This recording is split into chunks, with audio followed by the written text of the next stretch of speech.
আসসালামু আলাইকুম। এখন শুনবেন সংবাদ শিরোনাম। ইসরায়েলে গুরুত্বপূর্ণ স্থাপনা লক্ষ্য করে ভারী ক্ষেপণাস্ত্র ছুড়েছে ইরান। ব্যাপক ক্ষয়ক্ষতির দাবি, পূর্ণ শক্তিতে তেহরানে হামলা চালানো হচ্ছে দাবি মার্কিন প্রেসিডেন্টের। জ্বালানি সংকট আতঙ্কে চাহিদার অতিরিক্ত তেল নিতে ফিলিং স্টেশনে দীর্ঘ সারি।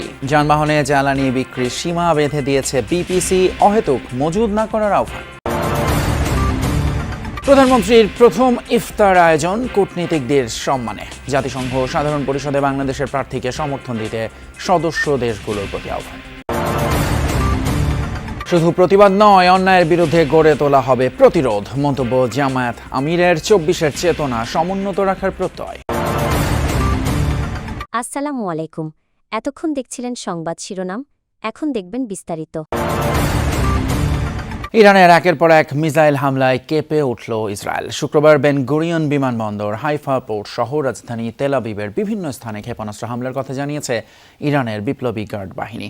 মিসাইল ছোড়া হয় কাতার, বাহরাইন সহ আরব দেশগুলোর মার্কিন ঘাঁটিতে। এদিকে ইরানের পররাষ্ট্রমন্ত্রী আব্বাস আরাকচি হুঁশিয়ারি দিয়ে বলেন, কোনো ধরনের যুদ্ধবিরতির জন্য আহ্বান জানায়নি ইরান। সমঝোতা নয়, বরং শেষ পর্যন্ত লড়াই চালিয়ে যাওয়ার লক্ষ্যে ইরানিরা যুদ্ধ করছে বলেও জানান তিনি। খোররাম শহর, খাইবার আর ফাতার মতো একের পর এক মিসাইল ছুটে যাচ্ছে ইসরায়েলি ভূখণ্ড লক্ষ্য করে। শুক্রবার অভিযানের পরিধি আরও বাড়িয়েছে ইরান। তেল আবিব সহ ইসরায়েলের বিভিন্ন স্থানে সফলভাবে আঘাত হানে এসব ক্ষেপণাস্ত্র। বিশেষ করে ইসরায়েলের রাজধানীর কেন্দ্রস্থল এবং বিভিন্ন বাণিজ্যিক অবস্থানে বিস্ফোরিত হয় এসব মিসাইল। আগুন জ্বলতে দেখা যায় হাইফা বন্দর সহ বিভিন্ন স্থানে। এর পাশাপাশি ইসরায়েলের সবচেয়ে বড় এবং প্রধান বিমানবন্দর বেন গুরিয়নও আঘাত হানে ইরানি ক্ষেপণাস্ত্র। এ অবস্থায় আন্তর্জাতিক গণমাধ্যম এনবিসিতে দেওয়া সাক্ষাৎকারে ইরানের পররাষ্ট্রমন্ত্রী আব্বাস আরাকচি হুঁশিয়ারি দিয়ে বলেন, কোনো ধরনের সমঝোতা কিংবা অস্ত্রবিরতিতে যাবে না ইরান, অব্যাহত থাকবে লড়াই। আমরা অস্ত্রবিরতির কোনো প্রস্তাব দেইনি, কারণ আমরা সমঝোতা চাই না। এই লড়াই চলবে। ইরানের ভূখণ্ডেই ইসরায়েল ও যুক্তরাষ্ট্রের পতন হবে। এদিকে অব্যাহত আছে আরব দেশগুলো অবস্থিত মার্কিন ঘাঁটিতে ইরানের ড্রোন ও ক্ষেপণাস্ত্র হামলা। রাতে কুয়েতের আল সালিম মার্কিন ঘাঁটিতে ব্যাপক হামলা চালানো হয়। এর পাশাপাশি জর্ডানের ইরবিদ শহরেও চলে আইআরজিসির অভিযান। এ অবস্থায় মুসলিম দেশগুলোর ওপর কোনো ধরনের হামলা হয়নি বলেও দাবি তেহরানের।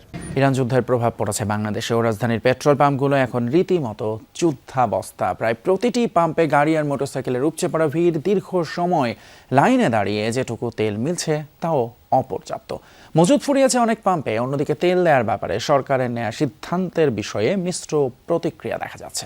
নিকুঞ্জের এই পাম্পে অনেক সময় ধরে চলে এই বাকবিতণ্ডা। পিকআপ চালকদের অভিযোগ, ডিজেল সরবরাহ বন্ধ রেখেছে পাম্প কর্তৃপক্ষ। এখানে মিলছে শুধুই অকটেন। কথা বলে জানা গেল বিকেলেই ফুরিয়ে গেছে ডিজেলের মজুদ।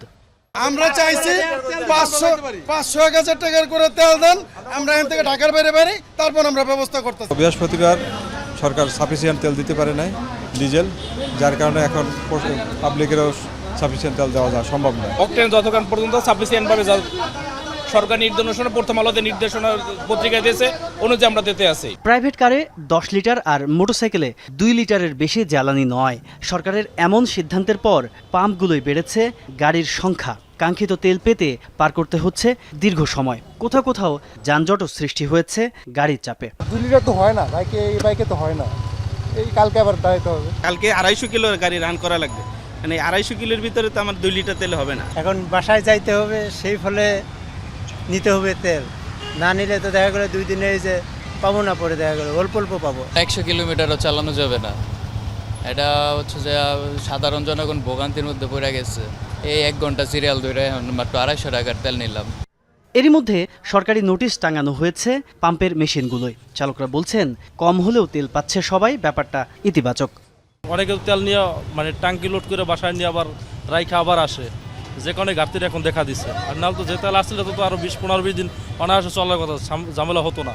একদিক থেকে ভালো, কারণ সবাই তাহলে পাবে, আদারওয়াইজ কেউ পাবে কেউ পাবে না, এরকম একটা বিষয় হয়ে যায়। আন্তর্জাতিক বাজারে যখন অস্বাভাবিক মূল্য বৃদ্ধি পেয়েছে, স্বাভাবিকভাবে এটি অর্থনীতির উপর একটি চাপ তৈরি করছে।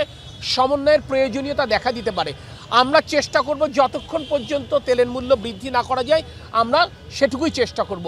একান্ত যখন পারবো না, সেটি অবশ্যই জনগণের সাথে আমরা সেটা শেয়ার করব। দুশ্চিন্তাগ্রস্ত হওয়ার কোনো কারণ নেই।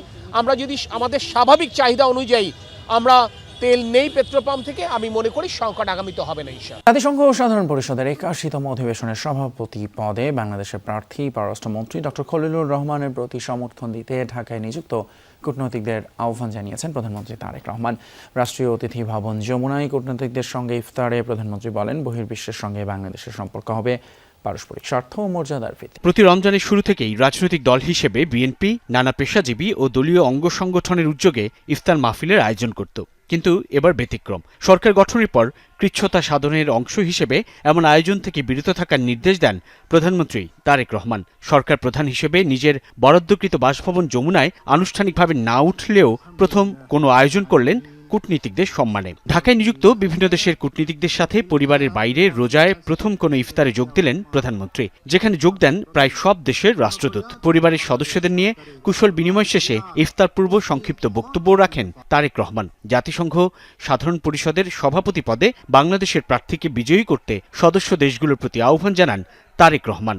To introduce our candidate for the presidency of the 81 session of the United Nations General Assembly, Foreign Minister Dr. Khalilur Rahman. Through this nomination, we demonstrate our enduring revolt for constructive global engagement. I look forward to your government's support to his candidature. জুলাইয়ের চেতনা সমুন্নত রাখতে 11 দলীয় ঐক্যে যে কোনো ত্যাগ স্বীকারে প্রস্তুত বলে মন্তব্য করেছেন জামায়াত ইসলামের আমির ডক্টর শফিকুর রহমান। সাবেক দুই উপদেষ্টার কর্মকাণ্ড প্রসঙ্গে তিনি বলেন, অপরাধ করে কারো নিস্তার নেই। এর আগে দলটির সেক্রেটারি জেনারেল মিয়া গোলাম পরওয়ার ইলেকশন ইঞ্জিনিয়ারিংয়ের অভিযোগ এনে বিদায়ী অন্তর্বর্তী সরকারের উপদেষ্টা রিজওয়ানা হাসান এবং পররাষ্ট্রমন্ত্রী খলিলুর রহমানকে গ্রেপ্তারের দাবি করে। বিশিষ্ট ব্যক্তিদের সম্মানে রাজধানীর বিজয়নগরের একটি হোটেলে ইফতার মাহফিলের আয়োজন করে খেলাফত মজলিস। বিভিন্ন রাজনৈতিক দলের নেতাকর্মী ও সমাজের গণ্যমান্য ব্যক্তিরা এতে অংশ নেন। ইফতার অনুষ্ঠানে যোগ দিয়ে সংসদের বিরোধী দলীয় নেতা ডাক্তার শফিকুর রহমান বলেন, জুলাই না আসলে দেশে নির্বাচনই হতো না, তাই জীবন থাকতে 24-এর চেতনাকে হারিয়ে যেতে দেয়া হবে না। যে 24 মানুষের জীবনের মূল ঘুরিয়ে দেওয়ার জন্য এসেছিল, যে 24-এ অসংখ্য যোদ্ধা জীবন দিয়ে দুনিয়া থেকে বিদায় নিয়েছে, আমাদের ঘাড়ের উপর তাদের লাশ রেখে গেছে। আমরা সেই লাশের অবমাননা করব না, করতে দিব না। এর আগে দুপুরে বায়তুল মোকাররম উত্তর গেটে বিক্ষোভ কর্মসূচির আয়োজন করে জামাত ইসলামী। নির্বাচনে কারচুপির অভিযোগে অভিযুক্ত করা হয় বিদায়ী অন্তর্বর্তী সরকারের উপদেষ্টা রিজওয়ানা হাসান ও পররাষ্ট্রমন্ত্রী খলিলুর রহমানকে। তাদের গ্রেপ্তারের দাবি জানান দলের সেক্রেটারি জেনারেল অধ্যাপক মিয়া গোলাম পরওয়ার। এত বড় ইঞ্জিনিয়ারিং হলো আর আপনি বললেন যে আমরাই স্পেন স্টিম আসতে দেয়নি।